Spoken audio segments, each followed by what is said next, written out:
আজকের কথা না, উনি এর আগে উনার ধর্মে সবাইকে যোগ দিতে আহ্বান করেছিলেন, দাওয়াতে ইসলাম দিয়েছিলেন এবং তিনি সেদিন তার আগেও একটা কোনো অকেজনে বলেছিলেন আমি সেই দিন খুশি হব যেদিন পশ্চিমবাংলার 50%-এর বেশি মানুষ উর্দুতে কথা বলবেন। অর্থাৎ উনি ওনার ধর্মীয় সংখ্যাগরিষ্ঠ মানুষ গ্রহণ করুক এটা চান অনেক আগে থেকে। উনি যে ভাষায় স্বচ্ছন্দ সেই ভাষায় গরিষ্ঠ সংখ্যক মানুষ কথা বলুক এ স্বপ্ন উনি দেখেন।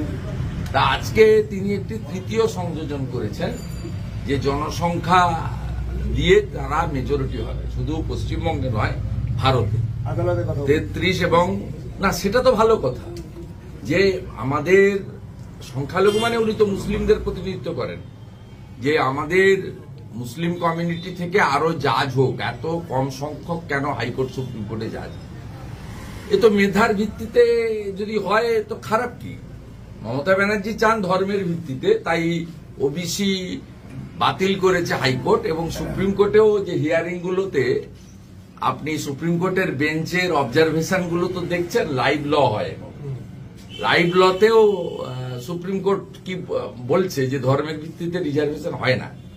এর আগে অন্ধ্রপ্রদেশ আনডিভাইডেড অন্ধ্রপ্রদেশের কংগ্রেস সরকার 5% দিয়েছিল রিলিজিয়াস রিজনে, সেটাকে সুপ্রিম কোর্ট এবং অন্ধ্র হাইকোর্ট সম্ভবত তারা খারিজ করেছিল। তা স্বাভাবিকভাবে আমাদের যে রীতিনীতি তাতে আমরা মনে করি যে মেধার ভিত্তিতে সে হিন্দু হোক, মুসলিম হোক, শিখ হোক, জৈন হোক, পার্সি হোক, খ্রিস্টান হোক, বুদ্ধিস্ট হোক, প্রত্যেকেই তার যে অন্তর্নিহিত লুক্কায়িত প্রতিভা সেটাকে বিকশিত করে উচ্চ পদে যাক। কিন্তু কখনো ধর্মের ভিত্তিতে, সম্প্রদায়ের ভিত্তিতে এটা হওয়া উচিত নয়, ধর্মের ভিত্তিতে হওয়া উচিত নয়। উনি সেটা চাইতেই পারেন যে আরো বেশি সংখ্যক মুসলিম ছেলে মেয়েরা শিক্ষা দীক্ষা নিয়ে জাজ হোক হাইকোর্ট সুপ্রিম কোর্টে, দ্যাটস অ্যানাদার থিং, তাতে তো আমি আপত্তি দেখি না। কিন্তু এই যে ভয়ঙ্কর কথাবার্তা যে ভারতবর্ষে আমরা 17%, পশ্চিমবঙ্গে 33%, আমাদের সংখ্যাগরিষ্ঠ হতে হবে, তার মানে সংখ্যাগরিষ্ঠ হলে সংবিধান চলবে না। সংখ্যাগরিষ্ঠ হলে বাংলাদেশ, আফগানিস্তানে, পাকিস্তানে যা হচ্ছে তাই হচ্ছে। একটা সময় আফগানিস্তানে কাবুল শহর তার অর্থনীতি, তার ব্যবসা বাণিজ্য সব শিখ এবং আমাদের জৈনদের হাতে ছিল।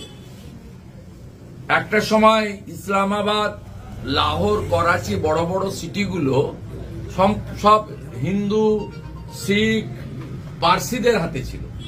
আজকে সেখানে কার্যত শূন্য করে দিয়েছে।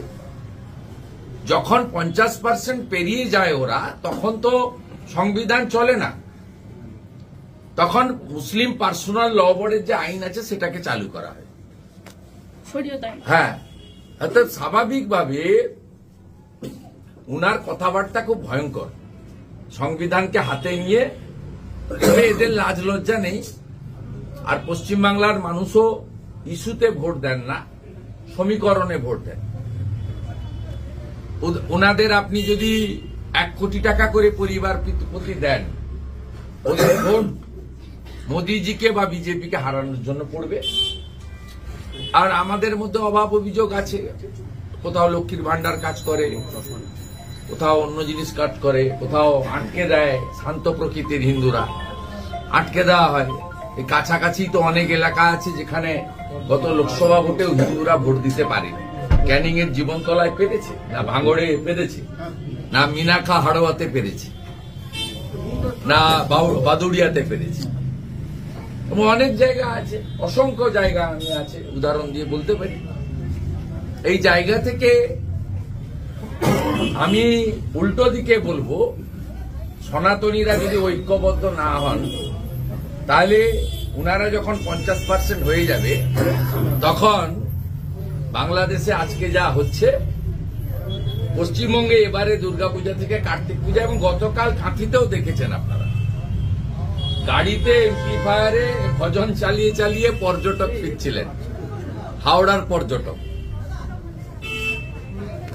ওয়াকফ অ্যামেন্ডমেন্ট বিলের বিরোধী সভা হচ্ছে, অনেক সময় টুরিস্ট গাড়ি স্পিডে যাওয়ার সময় গান বাইরে শোনা যায় কাঁচকোলা থাকলেও। সে ভজনটা কেন এসেছে? ওরা যে রাস্তা ঘিরে, ওটা তো জাতীয় সড়ক 116B ন্যাশনাল হাইওয়ে, নন্দকুমার থেকে জলেশ্বর 116B ন্যাশনাল হাইওয়ে অবরোধ করে করছে এবং পুলিশের সামনে গাড়ি ভাঙলো। দুটো লোক শঙ্করবাবুরা যারা ছিলেন গাড়িতে, তারা ইনজোর্ড হয়ে কাঁথি হসপিটালে ভর্তি হলো। টিল নাও একজনও অ্যারেস্ট হলো না। অথচ বেলডাঙ্গাতে কিছু ঘটলে ক্লাবের লোকেরা দোষী না হলেও তাদেরকে ধরা হয়। শ্যামপুরে কিছু ঘটলে ক্লাব কর্তৃপক্ষকে ধরে রেখে এখনো জেলে পোরা হয়। বাউরিয়াতে বিসর্জন মিছিলে ঢিল পড়লে ঢিল যারা মারলো তাদের ধরা হয় না, ঢিল যারা খেলো তাদেরকে ধরা হয়। এই কারণে মমিনপুর, ইকবালপুর, ডালখোলা, শিবপুর, রিসড়াতে এনআইএ করতে হয়েছে আমাকে। বিরোধী দলনেতা কেন কোর্টে যাবে? কলকাতা হাইকোর্টের অর্ডার আটকাতে মমতা ব্যানার্জি সুপ্রিম কোর্টে গেছে, কপিল সিব্বলদের নামিয়েছে, তারপরেও এনআইএ হয়েছে। শিবপুর, হাওড়া, রিসড়ার 55 জন এবং ইকবালপুর, মমিনপুরের 25 জন, মোট 80 জন জেলে আছে, 18 জন কন্ডিশনাল বেলে বাইরে আছে। এই তো পশ্চিমবাংলার অ্যাকচুয়াল অবস্থা। এ মমতা ব্যানার্জি শুনে রাখুক, 46টা এমএলএ হয়েছে এখন ওদের।